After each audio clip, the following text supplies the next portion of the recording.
é muito raso a gente avaliar futebol por números. E eu não estou falando isso como uma crítica, espero que você entenda.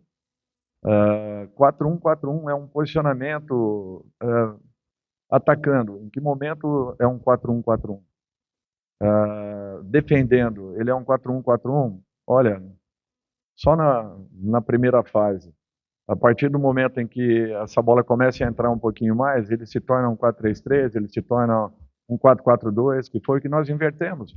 Com 15, 17 minutos de jogo, nós invertemos para um 4-4-2.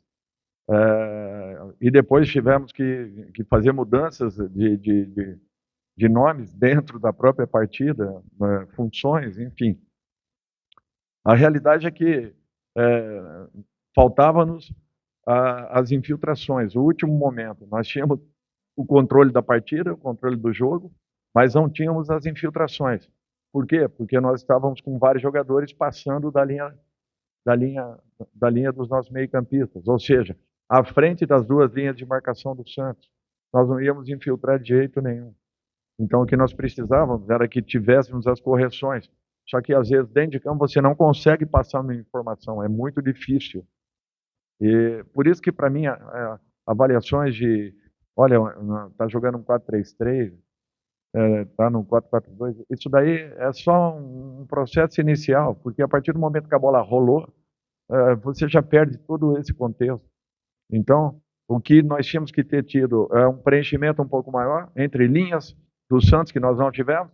Nós tínhamos os jogadores buscando bolas, às vezes, nos pés dos volantes, e isso dificultou a nossa infiltração. Aí sim eu poderia te dizer que nós estávamos jogando num 4-5-1 e não num 4-1-4-1, entendeu? Por quê? Porque nós deixamos de cumprir aquilo que nós havíamos trabalhado. Bom, depois de um bom tempo, Léo Maná volta, faz uma partida praticamente quase que 90 minutos. 2 dias e meio depois ele estaria novamente em campo, marcando um jogador muito agudo, um jogador que infiltrava, que parte com bola dominada. Eu achei isso aí um risco muito grande. Félix vem treinando muito bem, vem se dedicando demais, merecendo aí uma oportunidade.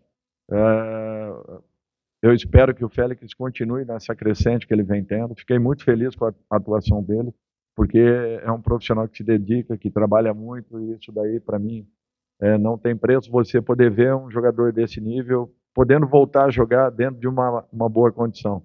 Ele pode ainda evoluir, pode crescer muito, mas já foi bem diferente daquilo que eu vi na primeira apresentação dele. Eu tenho muita confiança no Maicon, pelo que eu já vi dele, pelo que ele já fez, inclusive nas vezes que atuamos contra, né? Eu sei que ele está ainda voltando e está readquirindo uma melhor condição. Eu acredito que ele vai atingir esse momento, mas é um jogador importante, sim, assim como o Raniel, que teve uma lesão muito séria no pé, ficou praticamente sem treinamentos até domingo hoje. Acho que só no sábado ele veio para campo e mesmo assim entrou em campo com dedicação, com entrega, como ele sempre o fez. O importante é que eles estão se respeitando, entendendo e procurando colaborar e contribuir de todas as formas, cada um no seu momento. Raniel também é um jogador importante e que é um dos titulares da equipe por tudo aquilo que já fez dentro da equipe do Corinthians e com certeza continuará fazendo, independente de nesse momento Maicon estar atuando. Eu tenho muita confiança nos dois jogadores.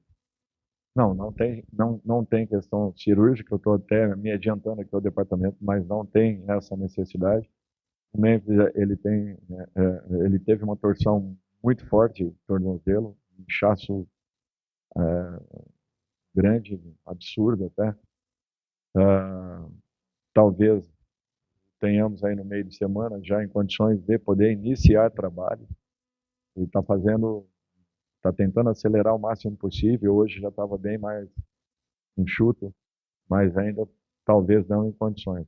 O Garro começa a voltar agora ao trabalho, está praticamente aí iniciando essa transição. É um fato importante, confiamos aí que ele recupere o mais rápido possível, na totalidade a sua melhor condição. e quem sabe ainda possamos tê-lo aí por uma ou duas partidas antes da virada, tanto da data FIFA quanto da parada para o Mundial de Clubes. Não, essa equipe ela foi montada para jogar por dentro, praticamente. Nós não temos jogadores de lado, à exceção do do Thales Magno. É o único atleta que nós temos com essa característica, mas que também joga por dentro, joga como um segundo atacante, e ele tem feito bons treinos nessa função. Então, a opção que sobra seria Carrillo, em alguns momentos, Romero, que ele está hoje muito mais adaptado a um segundo homem do que propriamente a um homem um pouco mais aberto. Eu acho que a gente perde muito dele o tirando fora da área. Então, por isso que em muitos momentos eu vou ter que usar o Carrillo, que é o único jogador que nós ganhamos amplitude pelo lado direito, com a liberdade dele poder entrar, de poder ser mais um homem por dentro, com a passagem de um meia, com a passagem de um lateral, enfim. Mas hoje, como nós tínhamos praticamente um lateral um pouco mais posicional, nós precisávamos tê-lo um pouco mais aberto, como aconteceu. No segundo tempo ele teve um pouco mais de liberdade, começou a mudar um pouquinho de posicionamento com o Martínez, criamos boas oportunidades pelos lados, tivemos boas infiltrações, é o que nós queremos. Nós vamos encontrando caminhos assim aos poucos e tentando melhorar a condição de cada um, mas eventualmente nós teremos que usar jogadores em razão de não termos específicos para determinadas funções. É justamente os nossos meias terem um pouquinho de paciência e jogarem entre linhas adversárias. Quando a gente fala entre linhas, entre a última linha de defesa e a primeira linha de marcação. Se eles começam a passar vindo nos pés dos volantes, dos laterais ou zagueiros buscarem bolas, nós ficamos sem capacidade de infiltração. E com esses jogadores posicionados, em condições de poderem receber e estarem em cima da última linha adversária, aí sim aumentam as nossas chances, as nossas possibilidades, e nós buscamos estarmos muito mais perto, né, ao gol adversário com as infiltrações que acontecem. Eu acho que isso é uma correção. Mas eu fiquei muito satisfeito com o controle da partida, com a maneira como a equipe trabalhou a bola, com a paciência que teve, mesmo no momento percebendo a equipe do Santos, nós conseguimos balançar a equipe de um lado para o outro. O que nos faltou foi o detalhe final, e esse detalhe ele é muito importante para a maneira como a gente joga. Por isso que nós precisamos melhorar o aproveitamento nesse sentido, criando mais dificuldades às equipes adversárias. Quando encontrarmos esse time, com certeza nós teremos um ganho muito importante. Acredito que não tenhamos nenhum até a quarta-feira. Pelo menos é a impressão que eu tive vendo esse último trabalho naturalmente que apenas do Garro, até porque Matheus e Memphis ficaram no departamento médico. Eu expliquei para o Hugo apenas uma coisa, que o único jogador que pode trocar ideias com a arbitragem é um jogador de linha.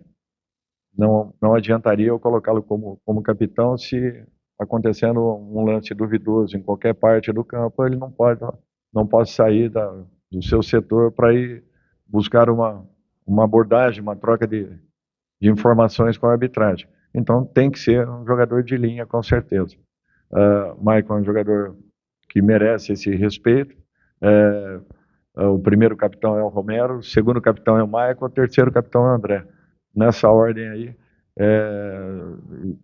E um outro detalhe que eu acho muito importante: um jogador não precisa ter uma braçadeira de capitão para ser uma referência dentro do elenco.